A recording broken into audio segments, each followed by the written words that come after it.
नमस्कार दोस्तों, Russia Ukraine विवाद क्या है, इस विवाद का कारण या विवाद कैसे शुरू हुआ और देखते ही देखते कैसे प्रतिदिन विश्व युद्ध का रूप लेते चला जा रहा है। क्या कारण है, यूक्रेन की ऐसी क्या गलती है कि रसिया इससे इतना खिलाफ हो गया है और उस पर डायरेक्ट अटैक कर दिया। और दुनिया में सभी अपने महाशक्ति बनाने वाले देश, अपने आप को महाशक्ति बताने वाले देश यूक्रेन का साथ क्यों नहीं दे पा रहे हैं और रसिया के आगे खुलकर उसका विरोध क्यों नहीं कर पा रहे हैं। इस युद्ध में भारत का रुख किस ओर रहेगा, भारत रूस की ओर रहेगा या नाटो देशों की ओर? तो जाइए जानते हैं इसी वीडियो में इन सभी प्रश्नों का उत्तर। हमला बोल दिया है रूस ने यूक्रेन पर। बड़ी खबर के साथ हम बुलेटिन की शुरुआत कर रहे हैं क्योंकि नेटो देश इसे इन्वेजन यानी आक्रमण करार दे रहे हैं। बोरिस जॉनसन यूके के राष्ट्राध्यक्ष ये कह रहे हैं कि तानाशाह हो चुके हैं। Big breaking news coming in. Russian President Vladimir Putin has announced a military operation in Ukraine. Putin ने युद्ध का औपचारिक ऐलान कर दिया है। जिस चीज का डर यूक्रेन को सता रहा था वो ऐलान पुतिन ने कर दिया। चलिए शुरुआत करते हैं यूक्रेन के इतिहास से।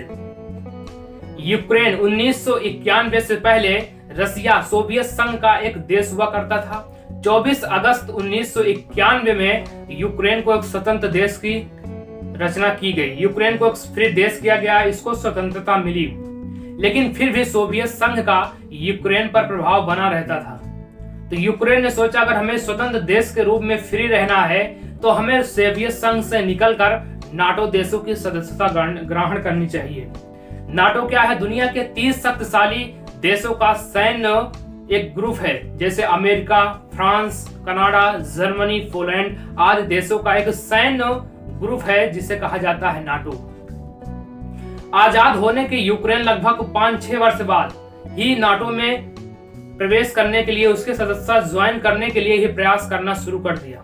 पहला प्रयास उन्होंने 2008 में किया, जो कि नाटो की सदस्यता ग्रहण करनी चाहिए, लेकिन रसिया और सोवियत संघ के प्रभाव के कारण, उसके दबाव के कारण वह नाटो की सदस्यता ज्वाइन नहीं कर। एक बार फिर 2021 में यूक्रेन ने कुछ देशों के बहकावे में आकर नाटो को ज्वाइन करना चाहा, जिसके कारण रसिया उस पर क्रोधित उठा। एक्चुअली में यह विवाद 8 नवंबर 2021 से ही प्रारंभ हो गया था। 8 नवंबर 2021 से ही रशियन सेना यूक्रेन के बॉर्डर पर शांति बनाए रखने के नाम पर अपनी सेना भेजना प्रारंभ कर दिया, जिसके कारण वहां पर रसिया सेना लगातार बनी रही और जाती रही। इस सभी को ध्यान में रखते हुए दुनिया के सभी महाशक्तिशाली देश जो अपने आप को लगाते हैं, जैसे अमेरिका, जर्मनी, पोलैंड, फ्रांस ने रसिया पर प्रतिबंध लगाने का हवाला देते हुए उसको अपनी सेना को वापस फ्रांस बुलाने की मांग की। लेकिन इन सब चीजों का रसिया पर कोई भी प्रभाव नहीं पड़ा और हद तब हो गई जब 23 फरवरी 2022 को रशियन संसद ने रशियन राष्ट्रपति व्लादिमीर पुतिन को रशियन सेना को किसी भी देश में किसी भी तरह का उपयोग करने की पूरी खुली छूट दी गई है। रूस की संसद ने पुतिन को इस बात की इजाजत दे दी है कि वो सेना का इस्तेमाल देश के बाहर कर सकते हैं। उसी शाम 23 फरवरी को ही रशियन राष्ट्रपति व्लादिमीर पुतिन ने यूक्रेन को 3 खंडों में बांट दिया, जिसमें उन्होंने डोनेट्स्क तथा लुहांस्क नाम 2 नए देश का प्रस्ताव रख दिया और 24 फरवरी 2022 को ही सुबह 8 बजे यूक्रेन के खिलाफ वार का ऐलान कर दिया और सारी दुनिया देखती रह गई इस रशियन राष्ट्रपति के फैसलों को। देखे क्यों बिना क्यों उन्होंने एक बार फिर से फैसला लेकर पूरी दुनिया को हैरानी में डाल दिया है। अब दोस्तों बात आती है कि जो भी देश, महाशक्तिशाली देश, तमाम तरह के संगठन, G20, G7, यूनिसेफ, नाटो, तमाम जो देश हैं इस रूस के आगे खुलकर उसका विरोध क्यों नहीं कर पा रहे हैं और उस पर प्रतिबंध लगाने की जो बात कर रहे हैं कि वो अब शांत बैठ रहे हैं। इसका मेन कारण यह है कि सभी देश, दुनिया के लगभग सभी देशों को रसिया अकेले 50% ईंधन की सप्लाई करता है, जिसमें 50% प्राकृतिक गैस है, 15% कोयला है और 15% कच्चा तेल है। यदि कोई भी देश रसिया पर प्रतिबंध लगाता है तो रसिया भी उन देशों के लिए, इन सब के लिए रास्ता बंद कर देगा, जिससे उन देशों में ईंधन की बहुत बड़ी दिक्कत आ जाएगी और वहां पर ईंधन का दाम बढ़ जाएगा, जिससे उस देश में प्रदर्शन शुरू हो सकते हैं और उनकी सरकार भी गिर सकती है। इसलिए यही मेन कारण है कि कोई भी देश उस पर ना तो प्रतिबंध लगा पा रहा है और ना ही उसका कोई खुलकर विरोध कर रहा है। अब प्रश्न यह उठता है कि रसिया यूक्रेन के नाटो को ज्वाइन करने से इतना भयभीत क्यों है? क्योंकि यूक्रेन और रसिया में दूर दूर तक किसी भी क्षेत्र में कोई भी तुलना नहीं है। रसिया ऑलरेडी ही लगभग 4-5 गुना हर क्षेत्र में यूक्रेन से आगे है। इसका मेन कारण यह है कि नाटो में जितने भी देश आते हैं वे सभी देश रसिया को अपना दुश्मन मानते हैं। अगर यूक्रेन भी नाटो को ज्वाइन कर लेगा तो इससे पहले इस्टोनिया और लताविया जैसे देशों ने नाटो को ज्वाइन कर रखा है। अगर यूक्रेन भी इसको ज्वाइन कर लेता है तो रसिया अपने चारों तरफ से दुश्मन देशों से घिर जाएगा।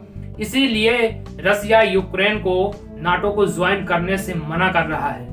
इसका मेन कारण यही, रसिया के महान क्रांतिकारी व्लादिमीर लेनिन ने कहा है कि रसिया के लिए यूक्रेन को खोना ऐसे ही है जैसे किसी शरीर से उसके सिर को अलग कर दिया। अब बात आती है कि भारत का निर्णय क्या है। भारत रूस का साथ देगा या नाटो देशों का साथ देगा?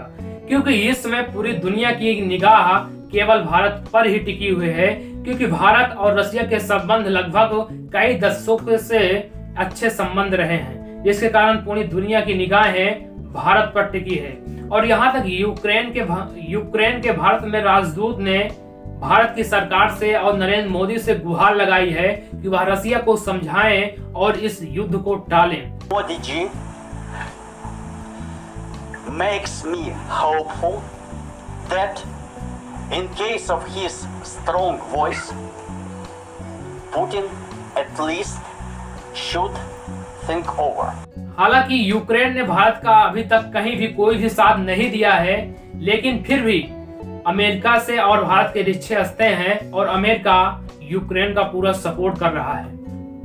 तो इसका निर्णय यह हो सकता है। और भारत का क्या है जवाब, भारत ने क्या उत्तर दिया इस मसले पर, ध्यान इस वीडियो में। मानवाधिकारों का उल्लंघन नहीं होना चाहिए, लेकिन रूस तो हमारा जिगरी यार है, इसलिए हम तटस्थ हैं, हम किसी के साथ नहीं है। सबको पता है कि तुम किसके साथ हो, तुम किसके साथ। इस समय यूक्रेन की लाचारी को देखते हुए, क्योंकि कोई भी देश इस समय यूक्रेन का साथ देने के लिए तैयार नहीं है। युद्ध के पहले जो भी देश उसको भड़का रहे थे कि चलिए हम आपके साथ तैयार हैं, युद्ध का जैसे ही रसिया ने ऐलान किया, कोई भी देश उसका समर्थन करने के लिए आगे नहीं आ रहे हैं। प्राचीन भारत दर्शन में मत्स्य सिद्धांत का वर्णन किया गया है, जिसमें कहा गया है कि अराजकता की स्थिति में यदि कोई शासक न हो तो शक्तिशाली व्यक्ति कमजोर व्यक्ति को नष्ट कर देता है, ठीक वैसे ही जैसे सूखा पड़ने पर किसी जलाशय में बड़ी मछलियां छोटी मछलियों को खा जाती हैं।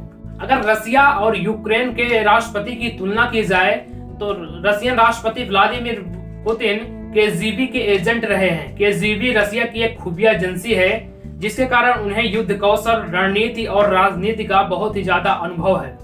लेकिन वहीं अगर यूक्रेन के राष्ट्रपति की बात की जाए तो उनके पास न तो कोई ही रणकौशल है, रणनीति है, न तो कोई ही उनके पास राजनीति में अनुभव है और न ही कोई उनके पास कूटनीति में अनुभव है, क्योंकि उन्होंने डायरेक्ट 2018 में एक कॉमेडियन से राजनीति में कदम रखा और यूक्रेन की सरकार ने उन्हें अपना राष्ट्रपति भी बना दिया, जो कि यूक्रेन के लिए इस समय बहुत ही बड़ा खतरा साबित हो रहा है, क्योंकि उन्होंने अपनी स्थिति को अपने सही समय पर उस चीज को जान नहीं पाए जो यूक्रेन के लिए सही था। वो कई देशों के भड़कावे में आकर रसिया को चैलेंज कर दिया, जिसके कारण वहां की जनता और यूक्रेन को इसका पूरा नुकसान झेलना पड़ रहा है। दोस्तों, आशा करता हूं यह आपको वीडियो पसंद आया होगा। पसंद आया तो वीडियो को लाइक और चैनल को सब्सक्राइब करके हमें सपोर्ट करना मत भूलेगा और अपने दोस्तों के साथ शेयर करना मत भूलेगा। मिलेंगे